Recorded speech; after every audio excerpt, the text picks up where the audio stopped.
রেশমিকার সাক্ষীতেই এবার শাস্তি পেল সংযুক্তা। জিতে গেল পারুল। হ্যাঁ বন্ধুরা, এমনটাই দেখা যাবে। তাই সম্পূর্ণ জানতে ভিডিওটিতে লাইক দিয়ে চ্যানেলটি সাবস্ক্রাইব করে দেখতে থাকুন। গল্পের শুরুতে দেখা যাবে রাতে পারুলের ঘরে এসে রায়ান পারুলকে চেপে ধরে আর বলে, তোকে বলেছিলাম না ওই বুড়োটার সঙ্গে তুই একদম মিশবি না পারুল। তোর কাছে না আমি ওই বুড়োটাকে সহ্য করতে পারি না পারুল। তুই প্লিজ ওর সঙ্গে কথা বলবি না। তখন পারুল প্রচন্ডভাবে রেগে যায় আর বলে, কেন? তুই যদি অন্য কোনো মেয়ের সঙ্গে প্রেম করতে পারিস তাহলে আমি কেন কারো সঙ্গে কথা বলতে পারবো না? তুই কে, হ্যাঁ? তুই কে আমার উপর অধিকার খাটানোর? আমি কি এখন রাত করে সবাইকে ডাকবো? বলবো যে তুই এই রাতে এসে আমার উপর এরকম করছিস? তখন রায়ান বলে, বল, বল না, কি হয়েছে? আমি যা করেছি বেশ করেছি। তখনই সেখানে রুকু চলে আসে আর সে বলে, পারুল, কি হয়েছে? তখন পারুল বলে, দেখো না, দেখো না রুকু দিদি, তোমার ভাই এই রাত করে এসে আমার উপর আমার উপর জোর খাটাচ্ছে। তখন রায়ান বলে, একদম ঠিক কাজ করেছি। ও কার সঙ্গে রাতে মেসেজ করছে তুই জানিস? তখন রূপো বলে, দেখ রায়ান, তুই তো আর ওকে ভালোবাসিস না। তুইও তো জানিয়ে দিয়েছিস তুই অন্য কাউকে ভালোবাসিস। তাহলে পারুল যদি নিজের জীবনটা পারুল নিজের মতো করে কাটাতে চায়, তাহলে তুই কে বাধা দেওয়ার? তুই কেন এরকম করছিস রায়ান? তোর এটা করা একদম উচিত হয়নি। তখন রায়ান মনে মনে বলে, তাই তো, ফোনটা কেড়ে নিয়ে আমি মনে হয় একটু বেশি বাড়াবাড়ি করে ফেলেছি। তখন রুকু বলে, দেখ রায়ান, তুই আমাদের কাছে যতটা প্রিয়, পারুলও কিন্তু ততটাই প্রিয়। তাই পারুলের উপর এরকম তুই জোর খাটাতে পারিস না।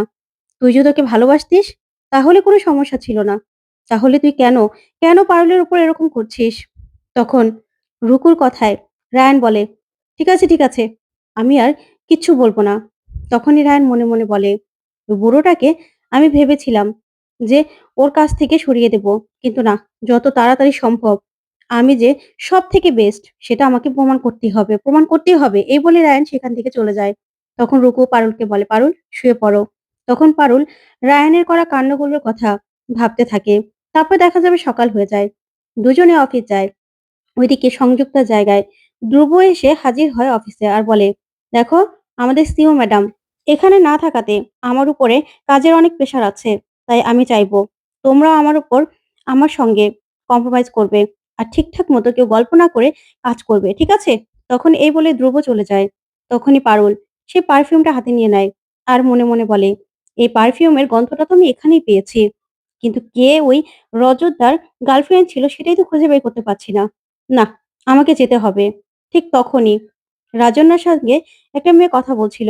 তখন পারুল তার কাছে গিয়ে বলে, বাবা, তোমার পারফিউমের ঘ্রাণটা তো খুব ভালো। কি পারফিউম দাও? তখনই নাম শুনে বলে, না এটা তো নয়। তখন পারুল সবাইকে সবাইকে এক এক করে সবার পারফিউমের নাম জিজ্ঞাসা করতে থাকে। তখন রেশমিকা এই কাণ্ড দেখে খুবই ভয় পেয়ে যায়। তখন শিরিন বলে, এই পারুল, কি শুরু করেছিস তুই? সবাইকে এরকম ভাবে পারফিউমের নাম জিজ্ঞাসা করছিস কেন? ছোট লোক কোথাকার। তখন পারুল বলে, দেখ শিরিঙ্গে, একদম আমার উপর খবরদারি করতে আসবি না। দেখছিস তো তোদের সিও ম্যাডামের কি অবস্থা।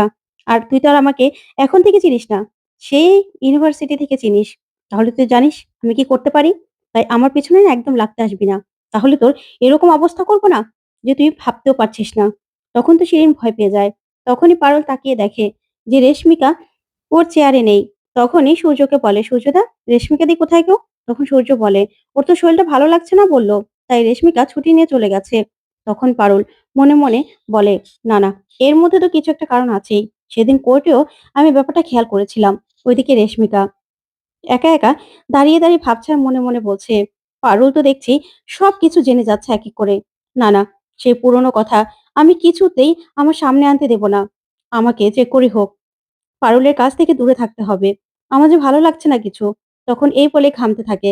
তখনই পারুল রেশমিকার সামনে এসে দাঁড়ায়। তখন রেশমিকা ভয় পেয়ে যায়। তখন পারুল বলে, কি রেশমিকা দি, এই পারফিউমটা তোমার, তাই তো?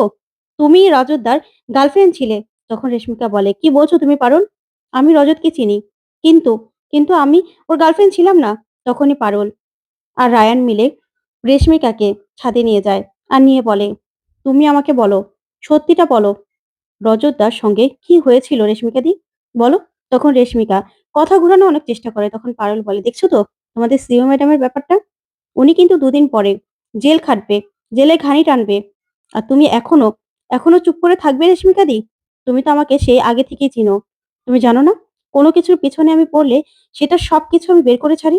তুমি কি আমাকে বলবে নাকি আস্তে, আস্তে কিন্তু সবটা সামনে চলে আসবে? তখন রেশমিকা বলে, "দেখো তোমরা কিন্তু আমাকে অযথাই ডিস্টার্ব করছো। আমি কিন্তু পুলিশে কমপ্লেইন করব।" তখন রায়ান বলে, "পুলিশে কমপ্লেইন করবে? করো না গিয়ে, যাও। তাহলে পুলিশই তোমাকে দুঘা দিয়ে না সব সত্যিটা বের করবে।" তখন পারুল চাপ দিতে থাকে আর বলে, "রেশমিকাদি সত্যিটা বলো। বলো সত্যিটা। এখনো সময় আছে।" তখনই রেশমিকা কাঁদতে থাকে আর বলে, "বলছি, বলছি পারুল।" তখন পারুল বলে, "বলো।" তখন রেশমিকা বলে, "হ্যাঁ, আমি রজতের গার্লফ্রেন্ড ছিলাম। আমি যখন এই অফিসে জয়েন করি, রজত ছিল অ্যাকাউন্ট ডিপার্টমেন্টে। তারপরে একটা পার্টিতে ওর সঙ্গে আমার পরিচয় হয়। ওকেও না আমার ভীষণ ভালো লাগে। আমাকে প্রপোজ করেছিল। তারপরে বেশ ভালোই আমাদের রিলেশনটা যাচ্ছিল। হঠাৎ করে একদিন ক্যাফেতে আমাকে এই যে সিএম ম্যাডামের এত কোটি, কোটি টাকা চুরির ব্যাপারে সবটা জানায়। রজত না খুব ঘাবড়েছিল। তখন, তখন আমি কি করব বুঝতে পারছিলাম না। তারপরে রজতকে আমি বলেছিলাম যে, "ক্যাফেতে এগুলো বলার দরকার নেই। তুমি বরং বাড়িতে যাও, বাড়ি থেকে কথা বলব।" কিন্তু তারপরে আমি বুঝতে পারলাম যে সেখানে আমরা দুজন নয়, আরেকজনও আমাদের সঙ্গে ছিল, সিও ম্যাডাম। তখন পারুল বলে, "কি বলছো তুমি?" তখন রেশমিকা বলে, "হ্যাঁ, জানো তো আমি না রজতের নামে ওই মিথ্যা অপবাদটা দিতে চাইনি। কিচ্ছু করতে চাইনি। কিন্তু সিও ম্যাডাম আমাকে দিয়ে মিথ্যে বলিয়েছে। সেই কথাগুলো এখনো আমাকে কুরে, কুরে খায়। আমি এখনো ভুলতে পারছি না।" তখন এই বলে কাঁদতে থাকে রেশমিকা। তখন শিরিন আড়াল থেকে সবটা দেখতে থাকে আর বলে, "কি ব্যাপার?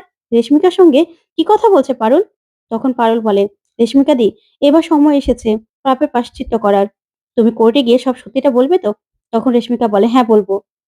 তারপরেই পারুল আর রায়ান চলে গেলেই এদিকে শিরিন এসে বলে, "রেশমিকাদি, তোমার সঙ্গে ওরা কি কথা বলছিল গো?" তখন রেশমিকা বলে, "আসলে আমি তো তোমাদের ১ বছর আগে জয়েন করেছি। তাই রজতকে চিনতাম নাকি সেটা জিজ্ঞাসা করছিল।"